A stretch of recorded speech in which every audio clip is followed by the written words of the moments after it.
Coming up on this Friday edition of Newsline at noon, with Korea's 1-0 loss to Belgium today, no Asian nation will advance to the last 16 of the Brazil World Cup.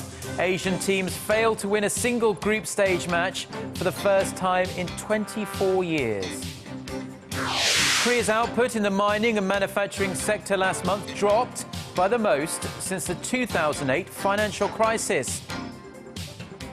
Plus, the government takes steps to freeze nearly $400 million of assets belonging to the de facto owner of the sunken Seoul-Ho ferry and his close associates. These stories and more on Newsline at noon.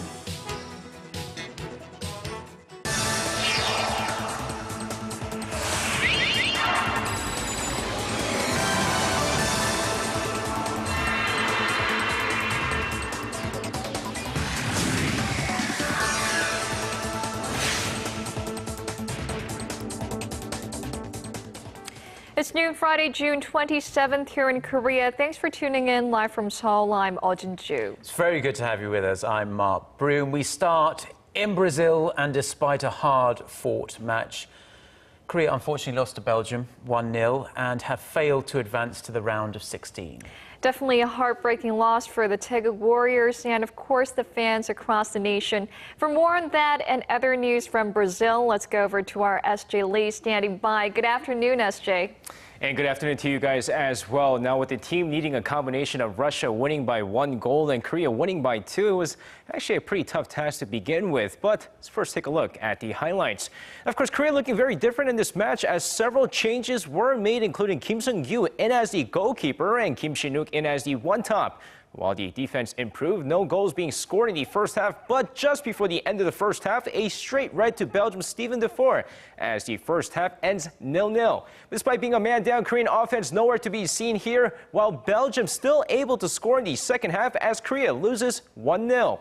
Meanwhile, Russia taking on Algeria. Russia off to a great start, getting on board in the first half thanks to Alexander Kokrin. But Islam Slimani levels it in the second half as both sides end in a 1-1 draw as Belgium and Algeria move on to the round of 16. Now, as much as we don't want to admit it, many knew that Korea's last preliminary rounds match might be the last match on this year's World Cup. And to thousands of Korean fans who have stayed up all night to watch the games at home and outdoors at cheering venues, the harsh truth was disappointing. Our Shin Se-min gathered the voices of the cheering squad this morning. Upset about losing the match against Belgium, Korean fans left the last cheering venue for the Brazil World Cup with their heads held low. Korea's elimination also spells the end to all Asian hopes in the tournament. Thousands of fans had been cheering on the streets in front of COEX in southern Seoul since early Thursday evening, some 10 hours before the kickoff. The fans, hoping a red card for Belgium in the first half would make it easier to win, couldn't hide their disappointment after the game. I thought we had the advantage when I saw the Belgian player get a red card. I really think we could have done a better job. Even against a Belgium team down to 10 men, the game didn't go well. The result is very regrettable. I wish there was another chance.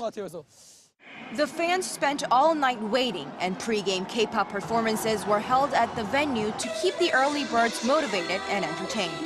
With the fall of the national team in Brazil, some supporters are already looking ahead to the 2018 World Cup. It's a great shame we didn't make it to the last 16. Now we'll just wait for the next World Cup in 4 years' time. Failing to advance to the final 16, Korea will have to go again in 2018 World Cup in Russia. The fans had fun, and everyone thanks the squad for trying their best in Brazil. Shin Se-min, Arirang News. And now, of course, going into the other World Cup matches from earlier today, we had Group G all fighting for a spot in the round of 16. So let's start off by taking a look at Germany taking on the U.S. Of course, going into the match here, both sides neck and neck without any one of the teams scoring in the first half of the match. But in the second half is Thomas Müller, who scores in the 55th minute, giving Germany the 1-0 lead and the win as Germany finishes first place in Group G. Meanwhile, Portugal taking on Ghana. Portugal gets on board thanks to an own goal, but Asamoah Gyan levels it in the 57th minute. Now, Portugal needing a big margin victory here, but the final goal comes in the 80th minute as Cristiano Ronaldo scores, giving Portugal the 2-1 victory. But with the big 4-0 loss to Germany earlier on, the U.S. advanced to the next round on goal difference. And now that all the group stage matches have concluded, we now know which nations will be playing in the knockout stage. So let's take a look at the round of 16 matches we can look forward to. And of course, taking a look here, quite a matchup amongst the South American teams to kick things off, including the host nations facing off against Chile. It's been red hot this tournament. Now, Algeria, who advanced from Group H, will now face off against Germany, and Belgium faces off against the United States, who hope to continue their run. And this one should be an interesting one as well. The Netherlands squaring off against Mexico. But check this out. None of the Asian nations advancing to the next round, with none of the nations actually winning a single match. And that's going to wrap it up for me. This has been SJ. Have a great rest of the day, and see you guys again for your sports needs.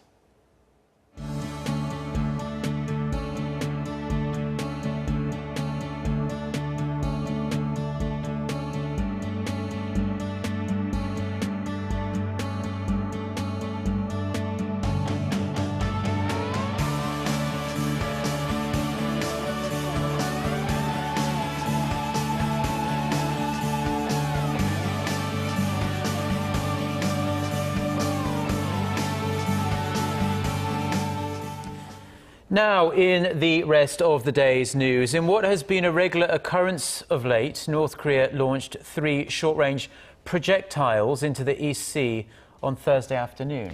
However, unlike recent tests, this one centered on a new type of missile that South Korean authorities say had never been fired before. Kim Hyun-bin reports.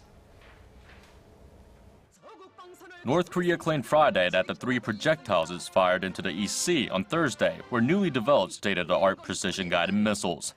North Korean leader Kim Jong-un was at the scene on Thursday and watched over the launch process. The missiles were airborne for around 190 kilometers before landing in waters between North Korea and Japan. The projectiles bear similarity to North Korea's KN-09 missiles, but the maximum range was 40 kilometers further than a KN-09. The primary goal of North Korea's every activities regarding the threatening other neighboring countries, particularly towards Seoul and Washington, is to stabilize or solidify the Kim Jong-un regime's survival. They want to make a new pressure toward getting back to the 6-party talks, the so-called denuclearization process. In February and March, Pyongyang fired off ballistic missiles and short-range projectiles on 8 separate occasions. In March and April, the regime conducted numerous naval exercises near the northern limit line, increasing inter-Korean tensions along the border. Some experts say the most recent firing was initiated to unite North Korean troops behind Hyun Yong-chul, who is the new minister of the People's Armed Forces, after Chang Jong-nam was relieved of this post. In one way, it could be seen as a test of the military's missile capabilities. It could also be a way to check the response times of the U.S., South Korea, and Japan. Following this latest test firing, the South Defense Ministry says it's on alert for additional provocations from the north. Kim Hyun-bin, Arirang News. A new Hollywood comedy dealing with an assassination plot against North Korean leader Kim Jong-un has caught the attention of Pyongyang. It warned that the release of the film, which is due out in the fall, would be an act of war. The co-director of the movie says Pyongyang is overreacting. Kwon So-ah reports. Could a comedy movie trigger a war? According to our North Korean Foreign Ministry spokesperson, yes. North Korea has come out all guns blazing against the first-ever American movie dealing with its leader, Kim Jong-un. The Interview is an action comedy that centers on how a talk show host and his producer, played by James Franco and Seth Rogen, embark on a CIA mission to assassinate Kim. Rogen, who also co-directed the movie, says he was inspired by journalists making trips to the communist country and hypothetical discussions on how they would be in the ideal position to assassinate the world's most dangerous people. But as can be seen in the trailer, the movie is hardly sinister in nature. However, it was enough for North Korea to call the movie an act of terrorism and an act of war. Pyongyang's foreign ministry spokesperson threatened merciless retaliation if the film is released. Seth Rogen is not taking the threat too seriously. Upon hearing of the North's reaction to the teaser, Rogen tweeted, "People don't usually want to kill me for one of my movies until after they've paid $12 for it." Days before the North's threat, Rogen had tweeted, "Apparently Kim Jong-un plans on watching the interview. I hope he likes it." The interview is expected to hit big screens in the US in October. No word yet on whether it will be released in South Korea. Kwon So-ah, Arirang News. The diplomatic dynamics in Northeast Asia are complex to say the least, with historical and territorial differences meeting head-on with security concerns. But the relationship between North Korea and Japan have been cozying up of late, and our Connie Kim reports on the latest developments. For the first time since North Korea and Japan came to agreement on opening an investigation into the whereabouts of the Japanese abductees kidnapped by the North decades ago, 9 Japanese nationals arrived in Pyongyang on Thursday. They'll be visiting the burial sites of relatives who died in the communist state after the Second World War. After a lot of efforts between the Japanese and North Korean government, our hope has finally come true. There have been 8 visits like this one since 2012, but yesterday's comes amid a new dynamic in Sino-Japanese relations. Diplomats from Tokyo and Pyongyang will meet in China next week to discuss the details of a probe into the abduction of Japanese citizens in the 1970s and 80s. North Korean officials are set to explain how a special committee plans to carry out its investigation. Now, if Japan feels the North is doing enough to reopen the probe, unilateral sanctions imposed by Tokyo on the North Korean regime could be eased, including the lifting of a ban on North Korean vessels into Japanese ports. The recent diplomatic moves are being watched closely by China and South Korea. South Korean ties with Japan remain frosty over differences regarding historical matters, while China appears to be drifting apart from the North over its continued provocations. On the other hand, Japan and North Korea seem to be drawing closer. Connie Kim, Arirang News. South Korea's rival parties are starting to gear up for their next major test, with more than 12 parliamentary seats up for grabs in the July 30th by-elections. A ruling Saenuri Party lawmaker lost his seat on Thursday after the Supreme Court upheld a conviction for election law violations, pushing the total number of vacant seats in the National Assembly to 15. The ruling Saenuri Party and the main opposition New Politics Alliance for Democracy plan to turn to political heavyweights as candidates for races in Seoul and Gyeonggi-do province. In the 300-member assembly, the ruling party holds 147 seats.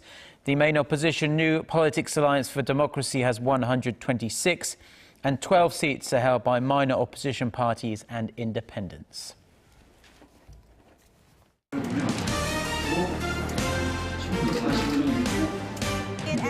Stay up to date on the latest news out of Korea. Connecting to our team of reporters about the issues that matter to Korea. On air, on your mobile, online. Find out more about Korea on Newsline at noon with Mark Broom and Jin-ju. I'm Jin-ju.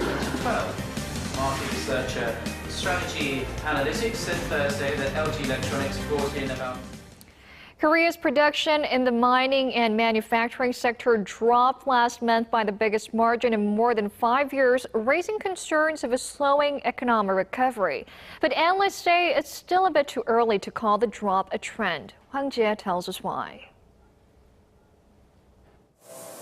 Korea's pace of economic recovery is in question once again, with the nation's output in the manufacturing and mining sector falling 2.7% in May from a month earlier. That marks the biggest drop since December 2008, when the global financial crisis broke. Statistics Korea says that the output drop came largely from the automobile and semiconductor industry, which saw sluggish exports last month. The output in the auto sector plunged nearly 7.5% in May from the previous month, while chip and parts production dropped 4.7%. But the statistics agency attributed the dip in exports to fewer working days in May, prompted by long holiday weekends. In fact, while Korea's overall exports dropped nearly 1% last month from the previous year, the average daily export volume rose 6% to over $2 billion, and it's the second highest level in history. The statistics agency also said that the Korean economy hit a low point sometime in late 2012 or early 2013, and that based on that analysis, the economy should now be on a rebound trend. Korea's service sector output also rose 0.6% in May from a month earlier after declining more than 1% in April, a sign that the economy might be out of the sluggish private spending trap brought on by the deadly ferry disaster. Hwang Jie, Arirang News. And Korea's minimum wage is about to go up, although not by as much as labor groups had hoped. A government committee on Friday passed a bill on raising the minimum hourly wage to 5,580 Korean won, or about $5.50 starting next year. That's up some 7% from the current level. Labor representatives had been asking for a hike to about $6.60, which would have been a 27% increase, citing economic growth and inflation. But representatives of employers had said that a further hike would put a bigger burden on small and mid-sized companies. Now, it's been more than 2 months since the Sewol-ho ferry sinking, and authorities are still, to this day, trying to track down the de facto owner of the vessel, Yoo Byung-un. They're also trying to come up with ways to compensate the nearly 500 victims of the tragedy. And they took a step in that direction, actually, on Thursday, asking that nearly $400 million of Yoo Byung-un's assets be seized. Connie Lee reports. 403 billion won, or nearly $400 million US. That's how much the government wants to seize from the sunken ferry's de facto owner, Yoo Byung-un. The government said Thursday it had filed a request with the Seoul Central Court. And if the request is granted, they will use the money to compensate the victims and families of the sunken Sewol-ho ferry. This includes paying for funeral costs of the victims, most of whom were high school students. In addition to Yoo, the government would also like the assets of 8 crew members, including Captain Lee Jun-seok and 4 officials from Cheongjin Marine Company. Yoo and his eldest son have been on the run for 2 months now, and are currently on the nation's most wanted list. Their corrupt business practices are seen as having played a role in the deadly ferry accident. Authorities have so far arrested 4 of Yoo's family, including his wife. 15 of the ferry's crew also remain in custody and are currently on trial on homicide charges for abandoning the ferry before its passengers were saved. Out of the 476 passengers on the Sewol-ho, more than 300 have been confirmed dead or missing. Connie Lee, Arirang News. A day after President Park Geun-hye turned down his resignation and decided to retain him, Prime Minister Jung Hong-won will visit Korea's southwestern Jindo Island, nearby where the Sewol-ho ferry sank 2.5 months ago. After being briefed on the ongoing recovery efforts, Jung plans to meet and console the families of 11 passengers still unaccounted for. More than 300 people, mostly teenagers, on a school field trip were killed, as the last report said, when the ferry capsized on April 16th. Prime Minister Jung, who had offered to resign to take responsibility for the government's lax response to the ferry accident, is known to have decided to visit Jindo Island to show his commitment towards the recovery process. The government plans to lift certain restrictions on electricity usage this summer, as it does not expect there will be any serious power shortages. Public and government offices, however, will remain subject to the restrictions. The Ministry of Trade, Industry and Energy said on Thursday that the Country's peak power demand during the summer is estimated to reach 79 million kilowatts. The country's maximum generation capacity is 84.5 million kilowatts. That's up compared to the 77 million kilowatts from last year. And this was when a number of nuclear reactors were shut down as they were found to be containing parts supplied with fake safety certificates. Government and public offices are required to maintain a room temperature at 28 degrees Celsius or above, as in previous years, but will be given greater discretion. Meanwhile, commercial buildings had been required to keep their temperatures at 26 degrees in previous years, and now they'll only be advised to do so.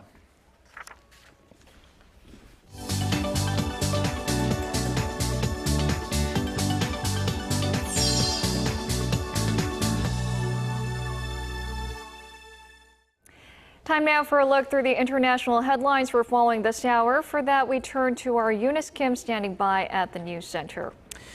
Eunice, Iraq's under fire Prime Minister appears to be losing backing now even from his own camp in Iraq, as key Shiite leaders are now pulling their support away too.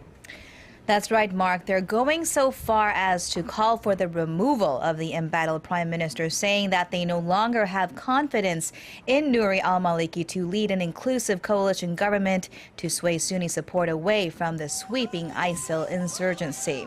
This comes as his parliament begins work next week to create that new government. Maliki has also lost the backing of Iran's president, Hassan Rouhani, according to several senior Iraqi Shiite politicians. And on Thursday, Maliki said he welcomed Syrian airstrikes against ISIL militants, though he did not request them. He also told the BBC he hopes the arrival of second-hand fighter jets Iraq had purchased from Russia and Belarus will help turn the tide of the raging battle against militants to Baghdad's benefit. U.S. President Barack Obama is asking his Congress for $500 million to help train and equip, quote, moderate Syrian opposition forces next year. The request was part of a nearly $60 billion 2015 war funding ask, which included monies budgeted for the war in Afghanistan and other American overseas military commitments. The request is the smallest the Pentagon has proposed in 10 years and marks a $20 billion drop from the budget for the current fiscal year. The clock is ticking on a week-long ceasefire set to expire as the sun rises on Ukraine Friday morning. Its President Petro Poroshenko told the Council of Europe Thursday his peace plan can only work with the support of Russia, which he said has been completely inadequate, charging that fresh, well-equipped fighters were still arriving from the Russian side. German Chancellor Angela Merkel and U.S. Secretary of State John Kerry have also raised the pressure on Moscow. Kerry calling on President Vladimir Putin to show in the next hours a real effort to push the separatists toward a legitimate process. Rebel forces had agreed to resume peace talks with Kiev on Thursday. On the ground, thousands of refugees in eastern Ukraine have reportedly packed up and lined up to cross into the Russian side of the border. And finally, the World Health Organization will gather 11 nations to a roundtable as it calls for drastic action to counter the deadliest Ebola outbreak in history. As of Sunday, nearly 400 deaths from more than 630 cases of the deadly hemorrhagic fever was recorded across the West African states of Guinea, Liberia, and Sierra Leone. Medical experts warn it could spread to even more countries. The medical charity group Doctors Without Borders this week called the outbreak, quote, out of control. The significant increase in cases comes despite the dispatch of 150 experts to Guinea following the first signs of the virus back in March.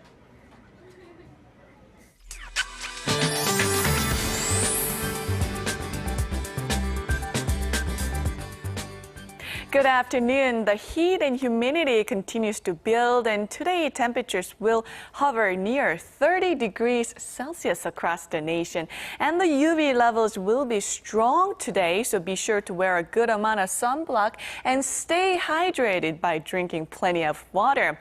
Well, while most regions will see strong sunshine, another round of passing showers are in store in the mountainous regions of Gangwon-do and some parts of Gyeongsangbuk-do later in the afternoon. And here in Seoul, we have sporadic showers tomorrow, Saturday. So if you have plans for any outdoor activities, Sunday would be a better day to do them. With that in mind, let's take a closer look at the readings for today. The afternoon high in Seoul will rise to 29, while Daegu and Gwangju should peak to 32 and 31, and Busan will reach to 25 later in the afternoon. Now let's see how other regions are looking. It looks like down on Jeju will rise to 24, while Daejeon and Tokdo makes to 30 and 24 respectively. But that's all for me this week, and hope you have a wonderful weekend. Well, thank you, Jian. And those are the stories we're following at this hour. Yes, and Jinju and I will be back at the same time on Monday. Have a great weekend, and thank you for watching.